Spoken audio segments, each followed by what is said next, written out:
Nakumpiska ang higit 8.8 milyong halaga ng hinihinalang shabu sa isang bypass operation sa Barangay Mandalagan, Bacolod City nito lamang ika-12 ng Enero taong kasalukuyan. Ang operasyon ay pinangunahan ng Bacolod City Drug Enforcement Unit sa superbisyon ni Police Lieutenant Colonel Antonio Benetes Jr., officer in charge ng nasabing unit, na nagresulta sa pagkakaaresto ng dalawang individual na kinilalang si alias Ramir, 53 taong gulang at residente ng nasabing lugar, at itinalagang high-value individual, at alias Anthony, 45 taong gulang at isang street-level individual at nakatira sa Purok Paraiso, Barangay Hilamonan, Cabangcalan City, Negros Occidental. Nakuha sa pag-iingat ng mga sospek ang humigit kumulang 1.3 kilo ng hinihinalang shabu na may kabuuang halaga na tinatayang 8,840,000 piso. Ayon sa pulisya, ang iligal na droga ay pinaniniwalaang ihahanda para ibenta sa panahon ng Sinulog Festival sa Cabangcalan City, kung kailan inaasahang dadagsa ang mga tao. Dahil sa maagap na aksyon ng PNP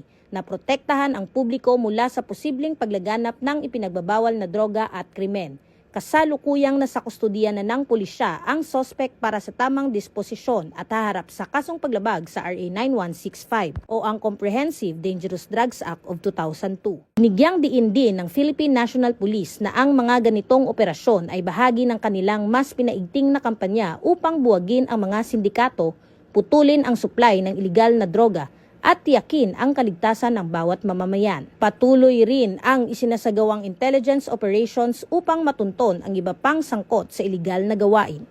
Ang matagumpay na operasyong ito ay patunay na hindi tumitigil ang PNP sa pagbabantay at pagkilos, lalo sa mga panahong kritikal para sa kapayapaan at kaayusan. Sa bawat nasasabat na iligal na droga, mas lalo nilang nilalapit ang layuning magkaroon ng ligtas, maayos at drug-free na komunidad. Mula dito sa Police Regional Office 6, ako ang inyong Police News Network Correspondent, Patrolwoman Andrea Dominic Tipalobos. Alagad ng batas, tagataguyod ng balitang pulis.